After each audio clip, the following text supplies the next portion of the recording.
Good morning, and thank you for the opportunity to speak with you today. I'm very excited to have the chance to share some of what I've learned during my long career in consumer electronics that I hope will help you create better experiences, products, and clinical trials for both doctors and patients alike. Now, the original title of this talk was A Few Things Every Med Student and Doctor Should Know About Designing Products and Experiences, Thoughts from the World of Consumer Electronics. And A, this is obviously way too long and awkward, and B, was really just a placeholder that I never got around to updating. Which is a good reminder that you should always make sure that anything you submit as a draft is something you wouldn't actually mind seeing in print, because sometimes that's what happens. Anyway, I was thinking of an alternative title, and one thought that came to mind was 12 Minutes That Will Change Your Life. And this is certainly clear and bold and gets right to the point, and I think it's accurate. But maybe it's just a bit too aggressive and tad ambitious for a Saturday morning. Plus, as a recovering attorney, I'm always sensitive to claims of fake news. So in the interest of fairness and full disclosure, the new and improved official title for this morning's talk is Stuff I Know, that I think you might benefit from knowing too. But first, before we dig in, I want to spend just a minute giving you a bit of background so you'll know where I'm coming from.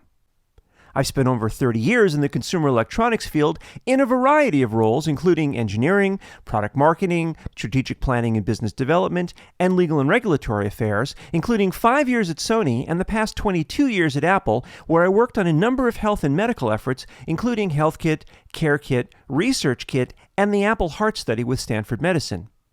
I also have an unusual personal medical history that includes a burst AVM in my brain in my 20s, a leaking appendix in my 40s that went untreated for more than 6 months because it's unfortunately still true that transgender patients are frequently presumed crazy until proven normal. I've also had renal cell carcinoma, a recurring series of cerebral meningiomas, and if I rub a spot in the crook of my left arm, the tip of my tongue itches, which I understand may not be totally normal. And the reason I was hoping to be able to share some of my insights here at Medicine X is that during my time at Apple, I had the opportunity to work with some brilliant physicians.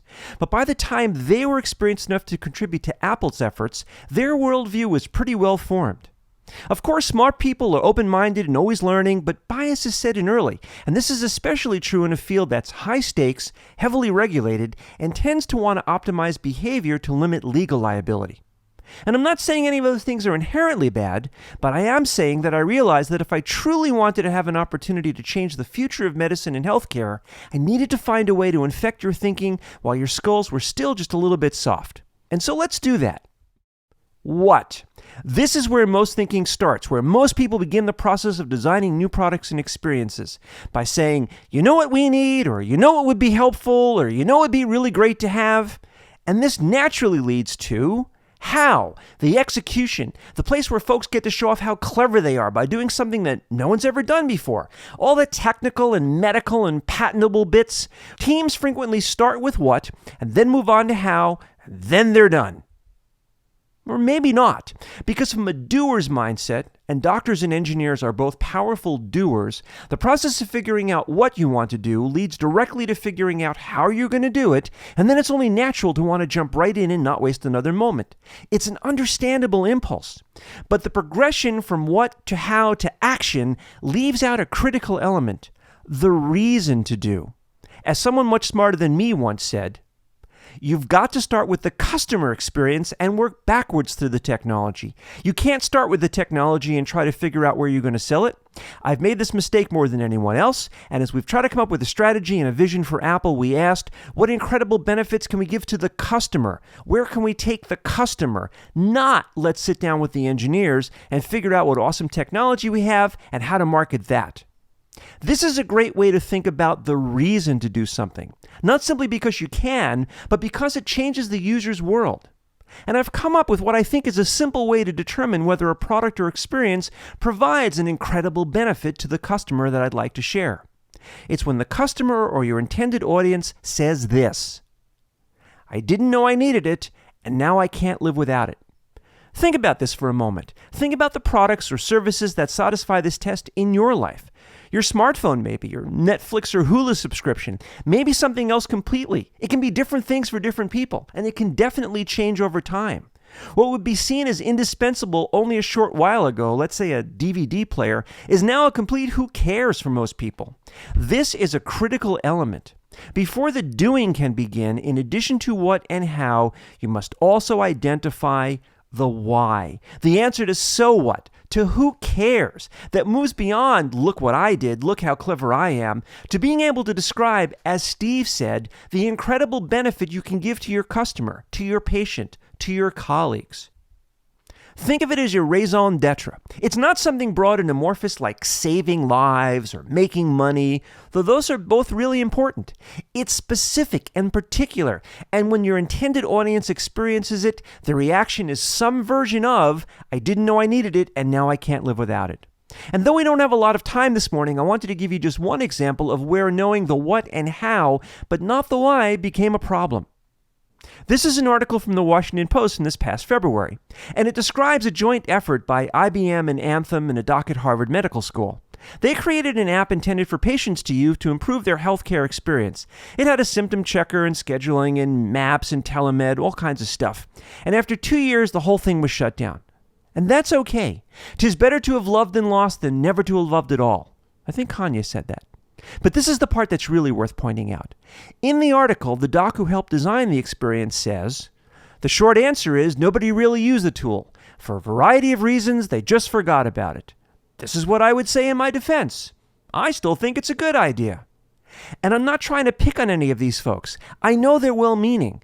It's just that, especially when we're talking about the intersection of technology and medicine, it's way too easy to fall victim to the I think it's a good idea portion of the hype cycle that's focused on innovation and postpone trying to figure out if anyone really wants what you're offering. Here are a bunch of recent headlines you may have seen. Clearly there's a revolution coming and you don't want to get left behind. How can you not worry about analysis paralysis and feel like you need to start doing something now? But as we've been discussing, if you only focus on what and how and aren't able to clearly articulate why, you're sitting on a two-legged stool.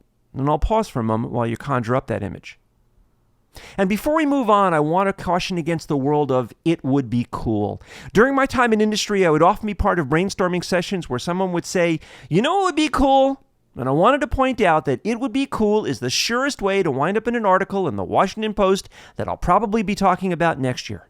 When someone on your team says, you know what would be cool, tell them the only acceptable answers are flying cars, talking dogs, and chocolate donuts that cure metabolic disease and make you better looking. And if this were almost any other field, we'd be done. But we're talking about healthcare, and that means there's one more thing we have to consider. Presented for your edification are 3 amazing insights I developed during my time at Apple. Doctors are not patients. Clinicians are not researchers. Healthy people are not managing disease. Now, these may seem obvious, but when you're deep in the middle of design and engineering with really smart people, it's easy to forget that one size does not fit all. Different cohorts have different interests and different ways of satisfying the I didn't know I needed it question. For example, doctors are not patients. When developing a new screening algorithm, engineers generally look for greater fidelity and accuracy, while physicians are interested in whether the outputs of those algorithms are actionable and clinically validated. But consumers, especially those who aren't actively managing a disease, really only have a single binary question. Does I has to go, doctor? And this leads to an additional insight.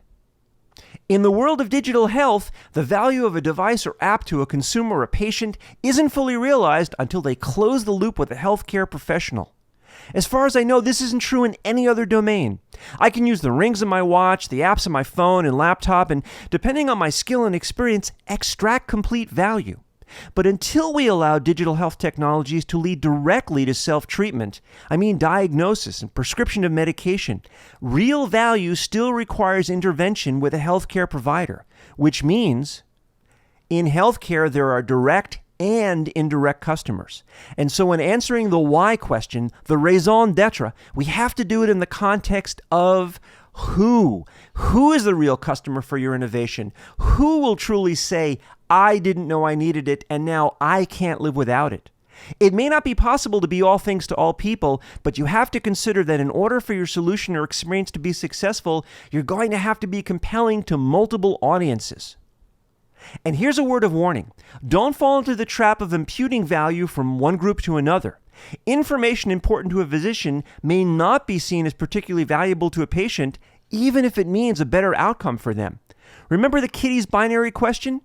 Also, remember that for the kitty, the element of mortality is in play. Medical interactions are not purely intellectual for consumers. A test or device that works perfectly may actually deliver bad news, which again is fairly unique in the healthcare space. Now, I recognize this is a lot of talking, and so to roll it up to something you can remember, I've borrowed a concept known as the Golden Circle from Simon Sinek, who has an amazing TED Talk on leadership that I highly recommend. Simon talks about starting with why. And Lex Sisney took Simon's concept and recognized that in some domains, you actually need to start with who. And I think Simon and Lex's modified Golden Circle is a helpful way to remind you how to prioritize the steps of designing a valuable and compelling product and experience. And we're just about out of time, so I wanted to share one quick story. I was working on a project at Apple and showed some interim results to one of the docs on the team, a guy I really liked who was really smart. And he said, "That's not useful. I don't know what to do with it." And I thought, wait, those are two separate and completely different ideas. The first says you know the data has no clinical value, and the second says you don't know if the data has clinical value, but you do know you don't want it interfering with your practice. And in the current paradigm, those ideas may seem equivalent, but I want to suggest that we need to leave space in medicine for "I don't know what to do with it" as a potentially actionable insight. Something that either, over time or when combined with other insights, may lead to clinically significant information. If we simply toss these out because we don't know what to do with them, then we're limiting the future of medicine to only be the best version of what currently exists, and not enabling the possibility of creating a new world, a world of experiences that aren't simply extensions of those we already have. And so in conclusion, if your goal is to design products and experiences for patients, for your colleagues, and for yourself, remember to start with why and who before what and how. Remember that in digital health, the benefit to the consumer requires that they close the loop with a healthcare professional. And consider that the way to enable the world we want to exist means acknowledging that the future should not simply be the present with fewer bugs. Thank you very much. Any comments or questions, please feel free to reach out at any of the links below. Thanks.